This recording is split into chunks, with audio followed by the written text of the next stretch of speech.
The Houston Rockets started the preseason 2-0. We've seen some really good hoops, and the young core is showing out. And we just watched Kevin Durant's debut, so we hopped on the stream just to talk right after the game. It was a great debut, so we're going to talk about that. So stay tuned for this episode of the Brad and Will Show. You're not going to want to miss it.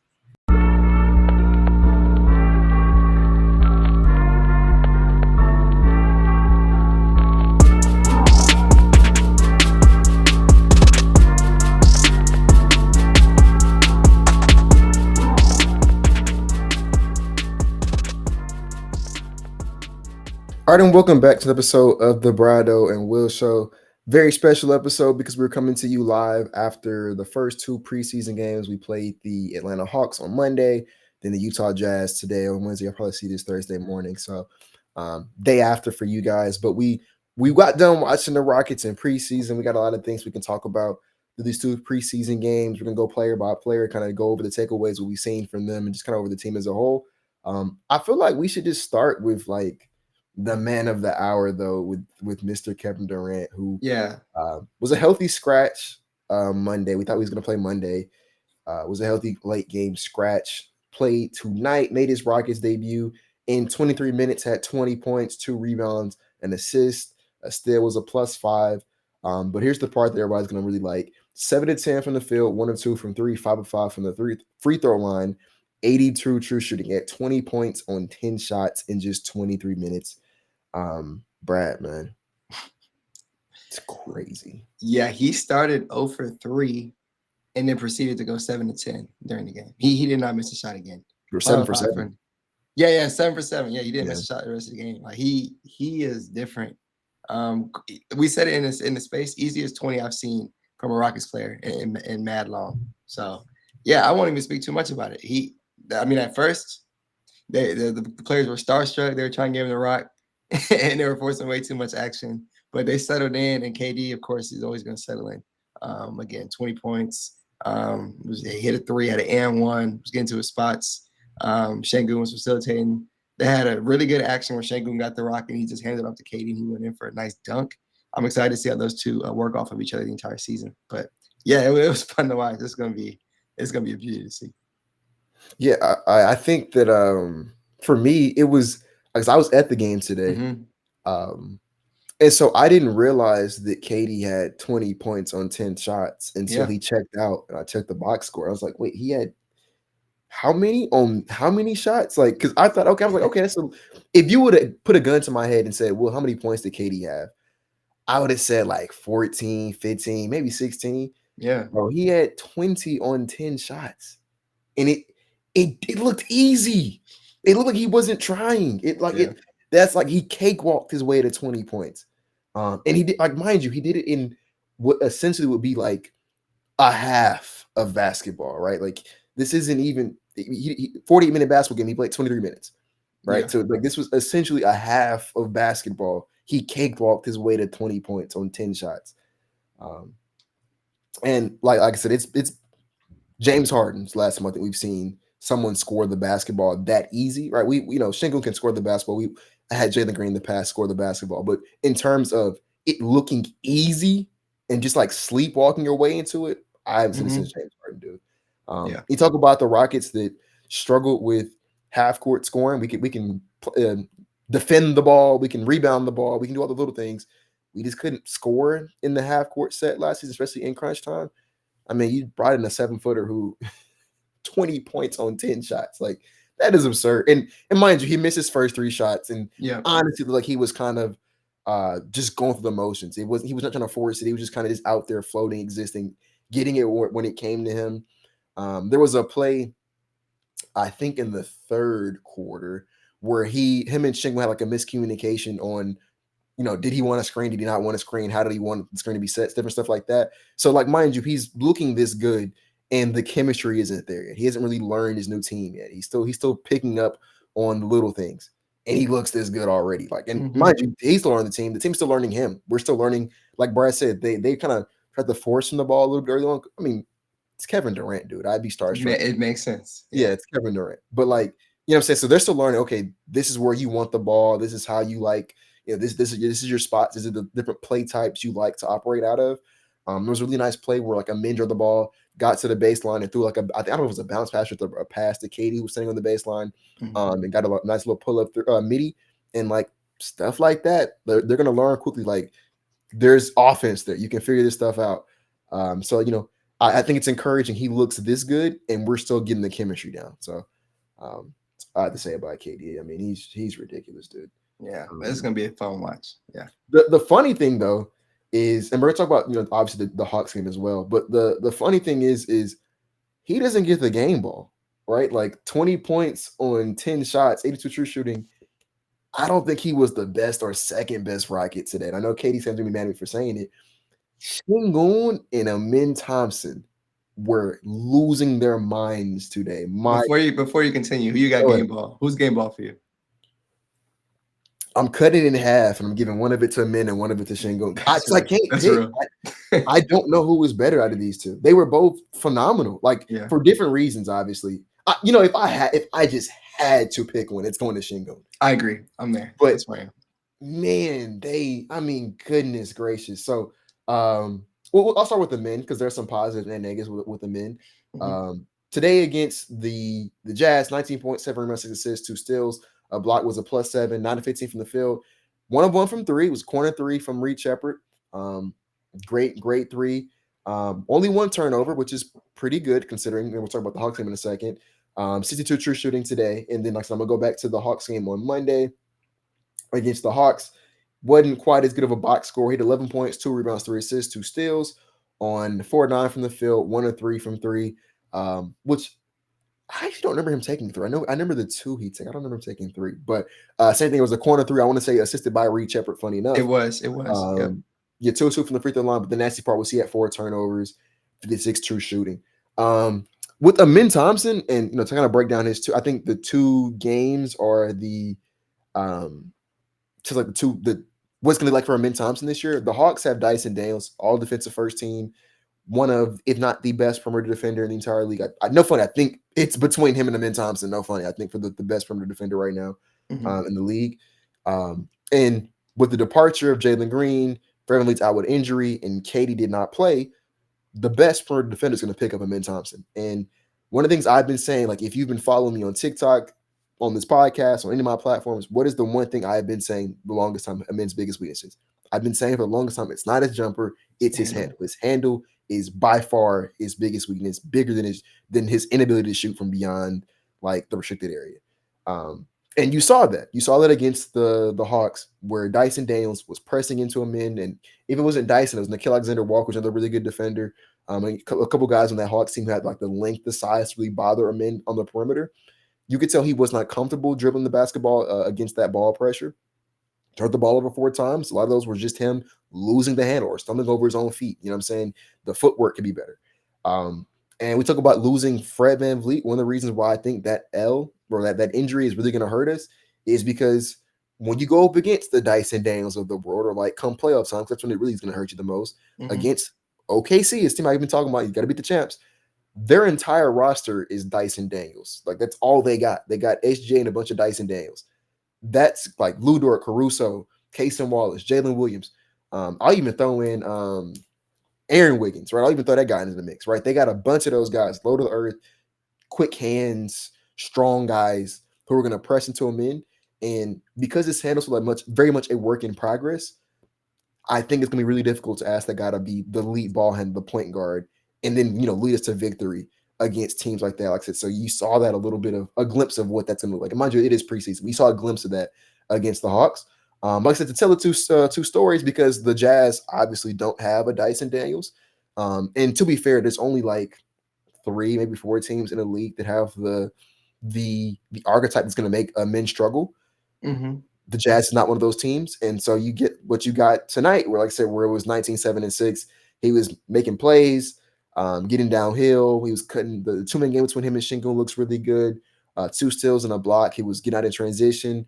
Had a really nice and one in transition. My goodness. Like, I know that looked crazy in a replay. It looked crazy in person. Like, just watching him get up and down the court like that, it's ridiculous. Like I said, you're seeing him kind of learn where KD wants the ball and whatnot. You already know how his chemistry with the Şengün is. So, like, it's a tell of 2 things for a man, where he's going to be really good when There's not a guy out there who's like picking him up full court and pressing him. But I think he is going to struggle a little bit, at least to start the season. Maybe he'll, get that down pat as the season goes on. But to start the season, I think he's going to struggle a little bit with ball pressure as he's struggled in the past. So yeah, that's kind of my 2 cents on the men through 2 games of preseason. Yeah, I won't repeat anything you said. I actually really agree with what you said about him, man.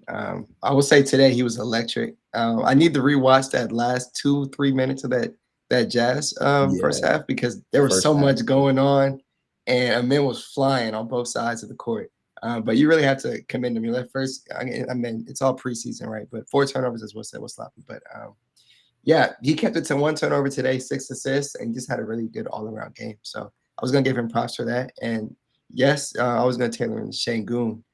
Yes, the handle is sloppy and it has to take a leap in a sense. Of course, with Fred VanVleet being out, he's gonna have a lot more on-ball duties. But hey, they have a guy named Alperen Sengun who can really do the the facilitating for this Rockets team. I know it was a huge worry when Fred went out, of course. And it was like, who's going to be really playmaking for this Rockets basketball team? Fred was the guy who got them in all the sets, the game manager. I understand it. Alperen Sengun is ready for a much improved role, not improved role, but increased role. And he can handle that. He has 19 assists through 45 minutes of basketball in the first 2 preseason games. And with those 19 assists, I put it on my Twitter, he only has 2 turnovers. He had 1 turnover in each of the first 2 games. So 19, like 9.5. What his turnovers? When did he get a turnover tonight? I don't remember. I'd have to go back and watch. It couldn't have been like a loud turnover, but I'd have to go back. If I had to guess, it probably was it like an offensive foul, like a push or something like that. No, I'm going to look it up. I wonder if it was. That was my guess. I'm pretty sure I know what it was. I was gonna say I bet you it came like early in the game when he was trying to get the ball to like KD, and I don't know when it happened, but it happened. I know it happened in the first quarter, and that's when they were kind of forcing it to KD. So I wonder if you go to NBA and then do like a search F, you can find like when he got the turnover. But I actually would love to know what. Yeah, let me know if you find that. But yeah, Şengün has been outstanding in the preseason. Like outside of just the facilitating, he scored 32 points, so he's averaging 16 a night. Again, he's only playing around like 2.5 quarters a game, even like 2-ish quarters. He's averaging like 16 points, 9.5 assists, 5 rebounds. He's shooting 10 of 16 from the field. So off the top of my head, that's what, like 63% from the field, 2 of 3 from 3, 10 of 10 from the free throw line. Like, again, it is preseason, but these are things that we've been wanting to see from Alperen Sengun. I said this in the space, but I'll repeat it here. Last year, Şengün's worry was he was missing a lot of bunnies. His efficiency went away. He had a really good first 2 years in the league, but his efficiency third year, I'm blanking on his years. He's going into year 5 right now. Şengün? Yeah. Yeah, this is year 5. Yeah. First 3 years was really efficient. Last year he had a drop off. I don't think we're going to see a drop off this year. I think last year he was getting himself into shape defensively, and we've seen him much improved as a roamer, as a defender as a whole. We saw it in the playoffs. We saw it when he was playing Eurobasket for Turkey, and we've been seeing it in the preseason. We'll share a screen right now. Thank you. I'll say, is this you can see this? Yeah, we're gonna find this live. No, I watched it, and I remember. Oh, is this the turnover? Yeah, so he tries to get the ball to him. And also, NBA, please don't like take us down. Right. See, now we can't get paid. We'll see. I think we'll be good with just 1. That's all good to see. But yeah, he tries to get the ball to him in there and turns the ball over there. Okay. And honestly, it was a good idea. Like, that's a lane. Yeah. That's right idea. Honestly, wow. I think is that Svi Mykhailiuk? Yeah, that was Svi. Yeah, shout out to Svi for that too. If you can find the one from the first game, I'd be curious too. But yeah.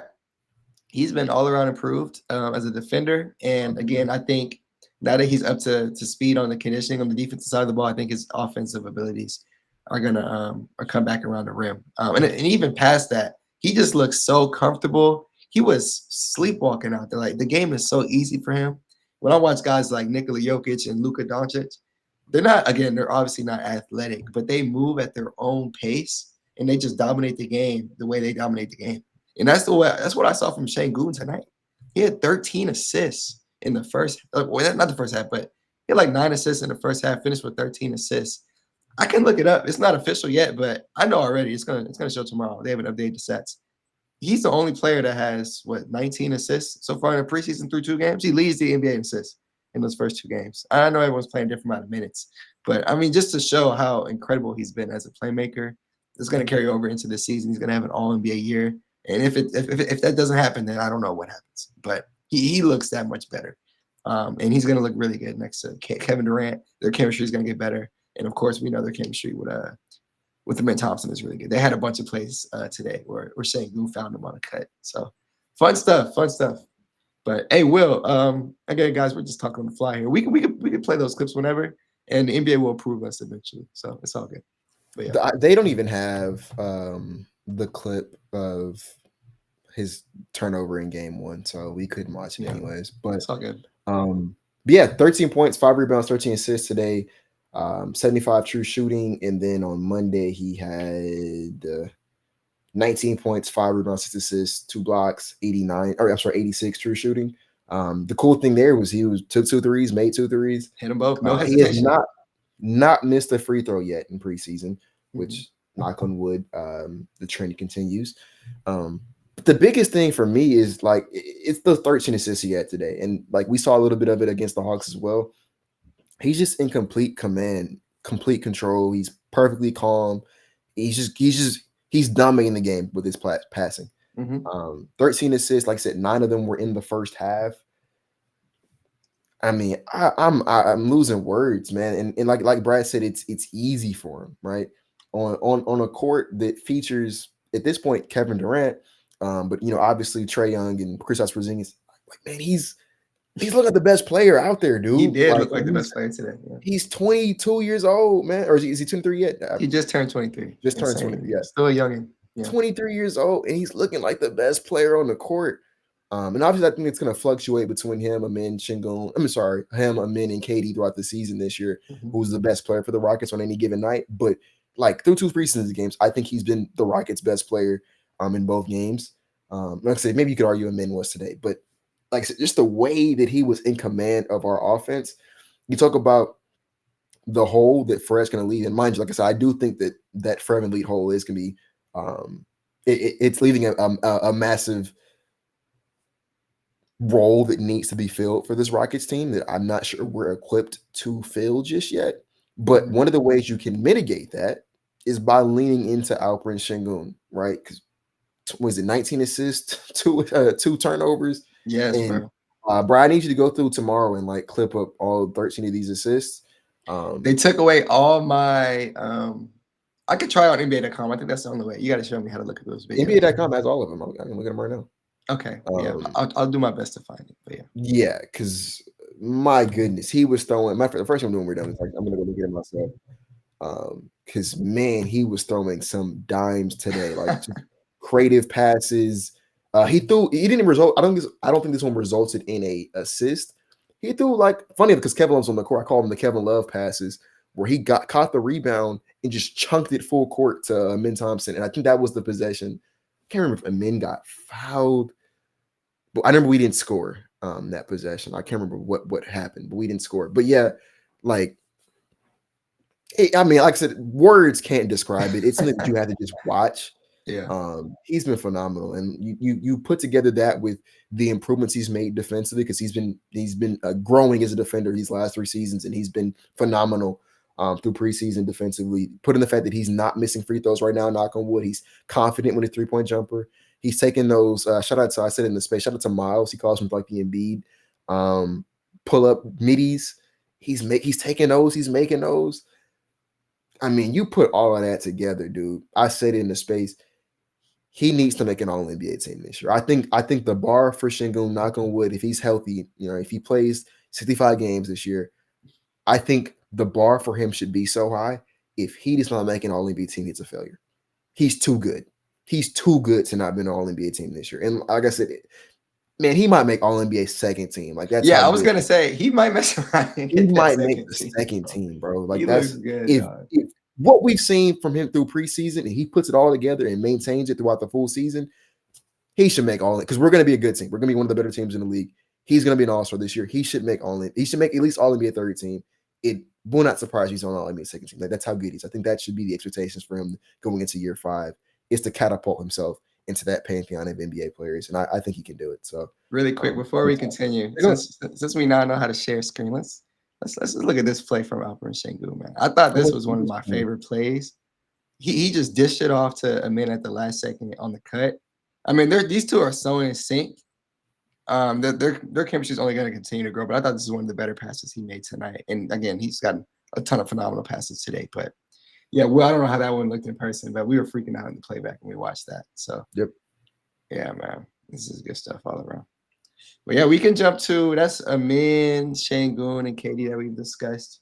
I know for sure we're obviously going to talk about Reed. We can jump to him right now. Jabari, whichever one you want to start with, we can go. But we can go to Jabari. Okay, let's do Jabari. I'll start off. I was at that first game and he came out the gate, hit 2 straight threes. The second one he threw like a pass fake, hit the 3, and I was like, okay, he's hooping. And then he came full court. Luke Kennard was on him potentially, and he just drove right past him and had a poster dunk. Probably the highest I've seen him get. I was ecstatic when he had that poster dunk. And today he had a really quiet 18. He had 18 points on 7 of 11 shooting, 3 of 5 from the 3-point line, had a block. I thought he's looked really solid. He's looked really solid. He's been aggressive. He said in the, not pregame, but media day interviews, he was like, I'm a lot more decisive. I've been working on my game, my handle, my creative ability. And he's looked solid in my personal opinion. He did have 3 turnovers today, no assists, right? But the shot making ability, as DeAndre says, the play finishing was really solid today. So I liked what I saw from Jabari in these first 2 preseason games, and I hope it continues. And again, most importantly, the 3-point shot looks good, and that's what I care about the most. I need him to be around 38, 39% because he can do it. I have high standards for him. 3rd overall pick. We drafted him to be a shooter. He's been around 36 for his career. And I personally think he can be better than that. So I want to see him shoot around 38, 39 at the lowest. He had on Monday against the he had 9.6 rebounds, right? Yeah, there we go. 9.6 rebounds and assists. I had that monster poster against the Hawks on Monday. And then he followed that up with today. He had there we go, 18 points, 3 rebounds, a block. Like I said, the 3 turnovers kind of nasty because I think he's a lot better as a play finish than an initiator. And I think it's one of the things we have to kind of lean into him with. Let me try to find it on the clip since we're doing the clip thing. There's a really nice pass to are these assists? Yeah, there was a really nice pass he had to Jabari that I really like. I missed what you said. Which player? This one right here. Oh, let's see. I really like this pass. We got a film review going on now. Yeah, I love it. We're gonna have to do this more often. Yeah, there we go. All right, and then let's see. Yeah, it was really nice. His 13th assist. This is a really Şengün. I think he kind of fakes this one and then cuts, and then Şengün just the ball off to him, catch, finish. You know what I'm saying? Like I feel like that's how Jabari is supposed to be used. Mm-hmm. Simple, man. You know what I'm saying? Like go fake a screen, slip it. 6'11". This guy can't really contest you, and mind you, I think Taylor Andrews like 6'8". He is like the defender. Yeah, you know what I'm saying, but we don't see contests, and just catch, turn, finish. Like I feel like that's easy, and that's something he can do every single night. And so like I think that I think when we use him as a play finisher, that's when he's at his best, catching threes, hitting like I said, those cuts, different stuff like that. Like that's Jabari at his best. I think when we try to ask him to do a little bit more than that's where it kind of gets a little confusing. But I mean, we had 1, 2, 3, 4, 5, 6, 7 guys getting double digits. Really 5 because Jeff Green and Aaron Holiday got double digits in garbage time.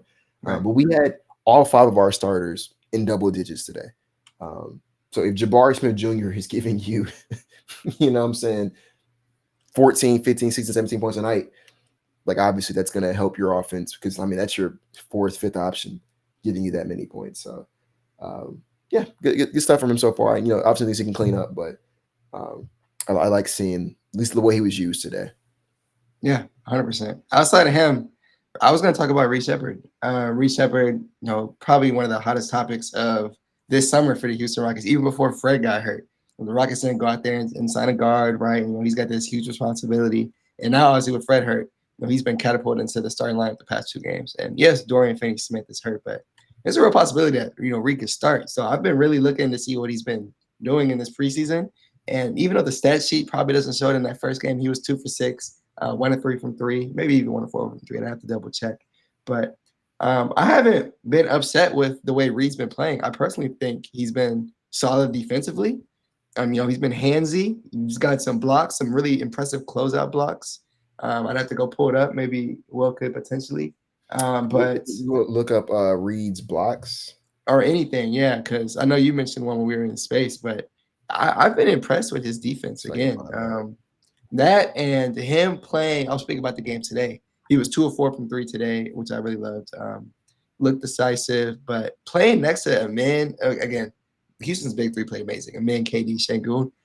Him playing in those lineups is going to benefit him so much because they have so much gravity off the ball and on the ball that, there was a play where KD got the rock and just swung into Reed and he was wide open. I think he ended up missing the shot. But, he's still going to get so many easy looks just playing with those 3. So I personally like him with that group.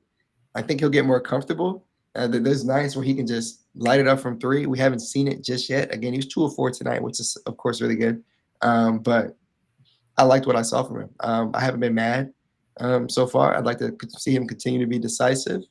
And yeah, I wanted to also I'll show this play really quickly that I saw from Reed. I love the pass that he made to a man in the first quarter. And this is what he has to do. He has to be able to get to the cup. Last year, he wasn't able to beat really anybody off the dribble. And I thought that was his biggest weakness. But yeah, let me show this. It's fun that we're realizing real time we can do this. Here we go. All right, let me see. Can you see this one? Yep. All right, so he beats. Go full screen. Go full screen. Okay, full screen. Yeah. Is this Taylor Hendricks on him? But yeah, he has Taylor Hendricks on him again. Sensible. Oh, Sensible. Okay, he's got Sensible on him. Boom, hits the cross. Şengün puts that screen on him. Keontae George is going to come into the paint here. Weak side defender. He's going to leave him in. I know this is. It's that pass to him in the corner, huh? Yeah, and then it was a really good – look, I'm struggling over here. But it was a really good cross-court pass to a man. 37% from 3 in the corner last year, so he's going to knock this down. I think the Rockets and the coaching staff have been making it an emphasis to get a man in the corner for the 3. Yeah, and that's his spot. That's his one spot that he's really good at. He's awful above the break from 3. He's awful, but in the corner he's very serviceable. So I want to say he's 2 for 2 in the corner this preseason. So I have a play. This is the play I was talking about in this. Wait, no, not this one. It's this one. The play I was talking about in the space. Boom, boom, boom. Guys, we're gonna get much better at this once we. Use it. Where Kevin Love kind of like unguarded. That's 6'10", 6'11" versus 6'3". I'm like, this is a bucket. Like they're finna score. Like, mind you, he's kind of pushed Reed out of post position. You lob the ball over, catch, finish, like nothing you're supposed to be able to do here. Yeah.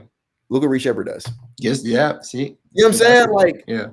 If you have been concerned about Reed Sheppard defensively, I don't think you've been watching. Because like there is no scenario where this should result in a stop. This should never be a stop. Kevin Love is 6'10", 6'11", right? Great post player. This should never result in the Rockets getting a stop here. I'll say this. This is what Reed did at Kentucky. This is what Stone saw. He had a really high steal percentage, high block percentage. That's categorized as a block, I believe. Yeah, it definitely was not. It was not considered a block or a steal. Really? They didn't give him a block. Can you play it again? I had to go to Kevin Love's turnovers to find this clip. It did not count as either a block or a steal. Oh wow. Okay, I can see that not being a shot. But yeah, just a really good play from Reed there. Yeah. I guess he called like a deflection. But bottom, I'm pretty sure it went off Kevin Love and was our ball. Yeah, it was. Yeah. Yeah, but like, I'm saying like different stuff like that. That's all I'm going to say about Reed. He looks very comfortable. As a point guard, it's obviously be some growing pains because I call him the red shirt Ricky. But when you're making plays defensively like that, it's gonna be hard to keep this guy off the court. I think he should be the 5th starter at this point in time for the Rockets. I agree. So yeah, I love what I saw from Reed Sheppard the 2 preseason games.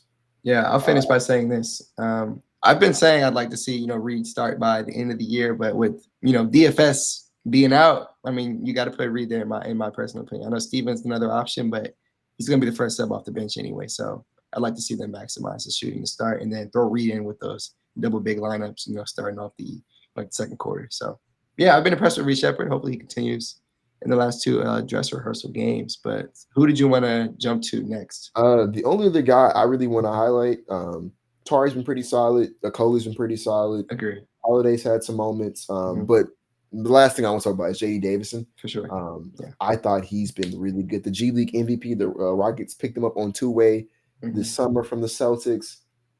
He had 17 points, rebounds, 4 assists, 6-9 from the field, 5-7 from 3, 94 true shooting. Only one turnover on Monday against the Hawks.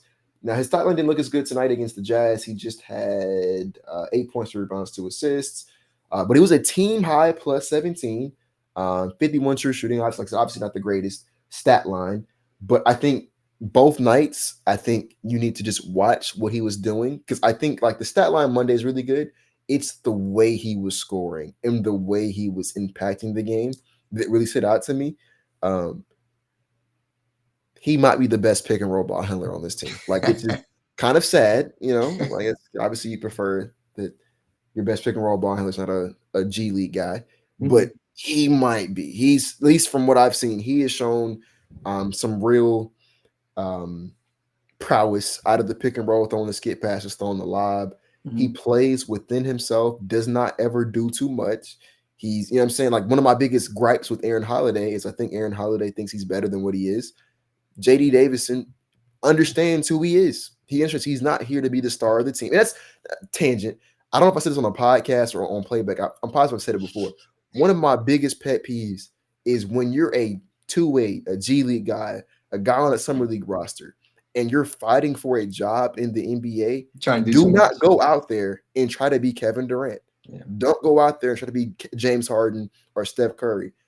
You're not, because the team already has that. You know what I'm saying? You're not going to go from G League, Summer League to star of the team. Go out there and go to Summer League and star in your role. Be the best version of whatever the team you're trying to get on to needs you to be. And before you continue, there was an issue with a Rockets player last year. He didn't know how to do that. You know what I'm talking about? Mr. Whitmore. Yes. Right? Exactly. That's one of my biggest pet peeves, because the team isn't looking – you're not going to Summer League saying, ooh, let me get my next star of my team. That's not what you use Summer League for. You use Summer League to say, all right, I got one more spot on my roster. Let me give it to this guy. And teams aren't going to go into Summer League and say, I'm giving you this spot because you average 30. They're going to give you that spot because you did the little things. And like I said, that's one of the things, Aaron Howard's not a G League guy. But one thing I hate about when he plays, and he's not a G League guy, but he's a guy I guess is competing for more minutes. Bro, we don't need you to go out there and be the, James Harden. Do the little things. J.D. Davidson has been doing the little things.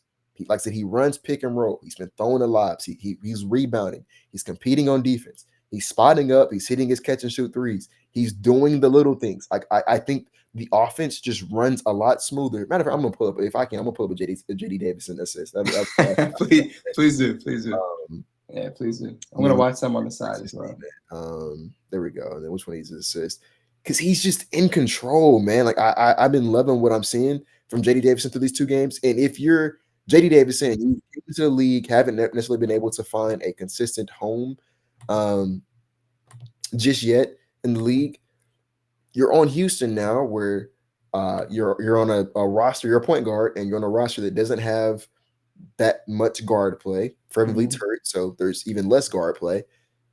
This could be it. You know what I'm saying? This could be the spot where you carve out a role for yourself. And one thing I'm also big on is if you're a guy who wants more role, more opportunity, the way to get it is to get on the court and work your way there. And how to get on the court? Do little things. He's been doing those little things. This is the play I want to share. While you pull that up, I was gonna say that lob he had to Clint Capella. Yeah, that's what I pulled up. It was a really nice lob. Yeah. Right? He's just I think I hate to pick on Aaron Holiday. I think it's jarring how much better it looks when he runs the offense with these units than when it does what he does. But look at this, man. This is real point guard play, bro. Gets downhill, right? Engages the big lob. And that's easy. Like Yeah.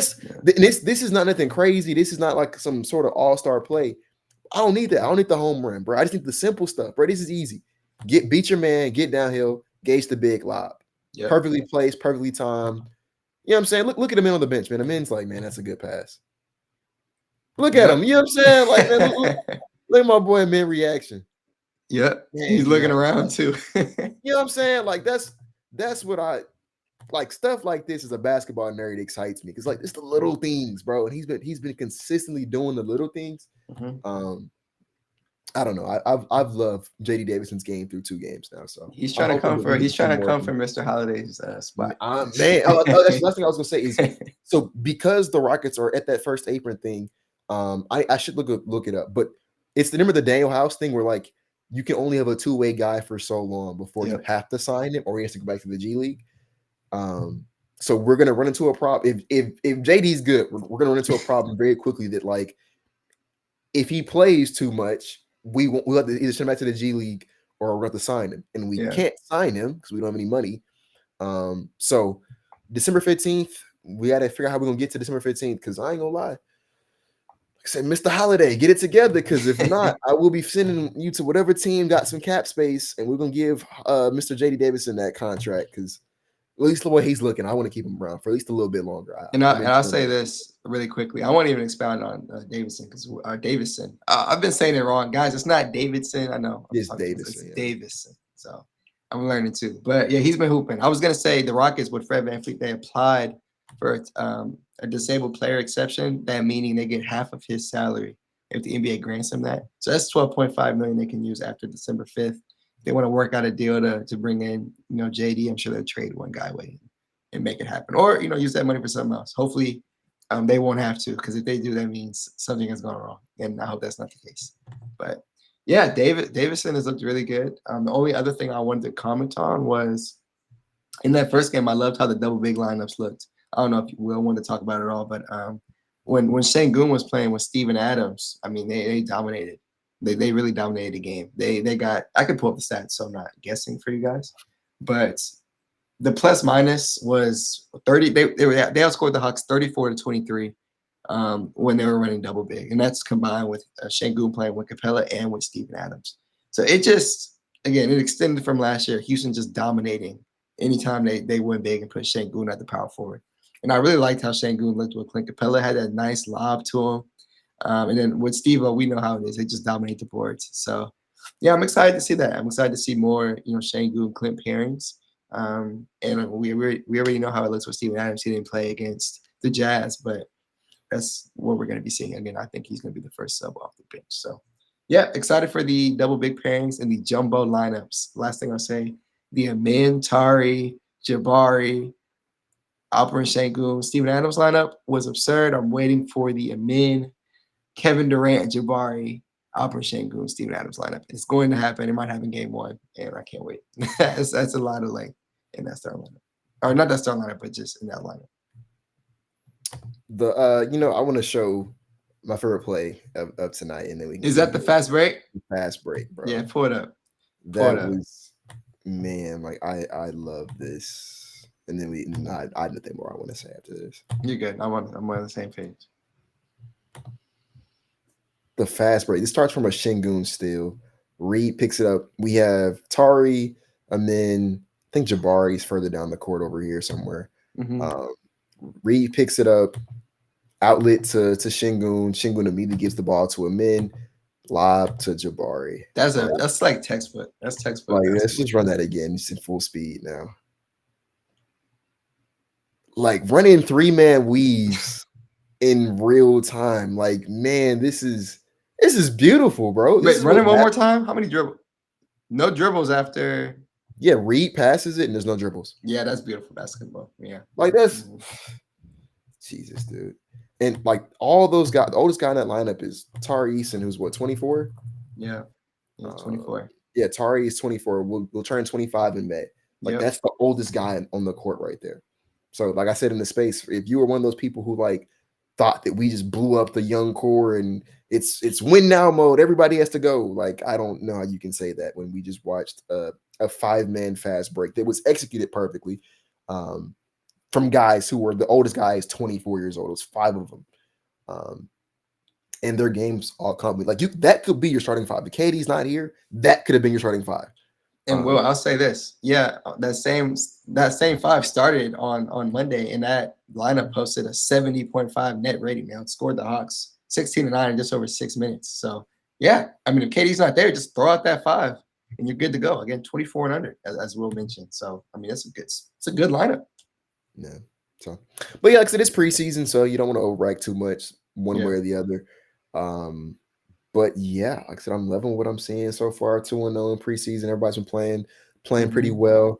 Only thing I don't like is that we don't play again until next Tuesday. But yeah, not until the 14th. Yeah, 6 more days. But yeah, that's all I have to say on this episode. So I like what I'm seeing. Yep. Appreciate y'all for tapping in. Let us know your thoughts as always. And if you're still listening, definitely sub. Again, Will and I are going to be recording a lot more this year, as we've been saying. Try to give you guys episodes twice a week. And as you saw, we'll probably throw in some more film for these episodes. So definitely give us a sub. Give us your thoughts. We appreciate you guys as always. And that was an episode of the Bradeaux Show.